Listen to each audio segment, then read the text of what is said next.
Kronologi santri tewas dilempar kayu berpaku di Ponggok Blitar, 4,2 hari.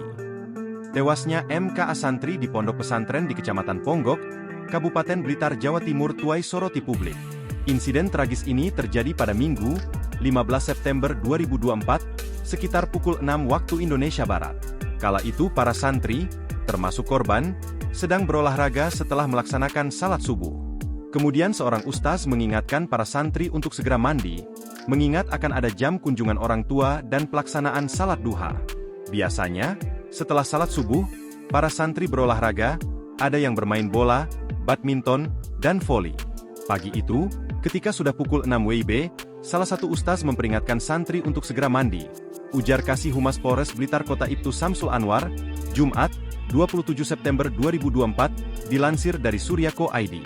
Namun, saat santri masih melanjutkan permainan dan tak menggubris perintah. Saat itulah sang ustaz mengambil kayu dan melemparkannya, yang mengakibatkan kayu tersebut mengenai bagian belakang kepala korban. Lebih tragisnya, kayu yang dilemparkan ternyata terdapat paku yang menancap di kepala korban. Setelah paku dicabut, korban langsung tidak sadarkan diri dan segera dilarikan ke RSUD Srengat.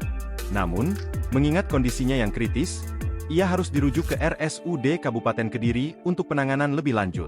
Melansir dari Suryako ID, Jumat, 27 September 2024, paman korban bernama Iqbal Riki Susanto menjelaskan kala itu kondisi ponakan MKA kritis. Korban meninggal di RSKK pada Selasa, 17 September 2024, sekitar pukul 8 WIB, kata Iqbal.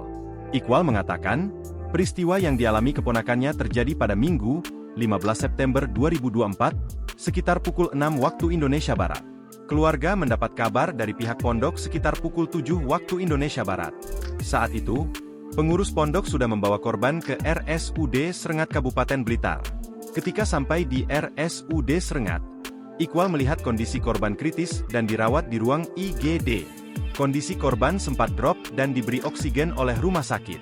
Dikatakannya, RSUD Srengat Kabupaten Blitar kemudian merujuk korban ke RSKK hari itu juga. Menurutnya, RSKK sebenarnya hendak melakukan operasi kepada korban. Namun, RSKK menunggu kondisi korban stabil untuk melakukan operasi. Iqbal mengatakan, selama ini korban tinggal bersama neneknya. Ayah dan ibu korban sudah bercerai. Ibu korban kerja di Taiwan, sedang ayah kandungnya kerja di Malaysia. Korban mulai belajar di pondok sejak kelas 3 SD hingga sekarang, kelas 8 MTS.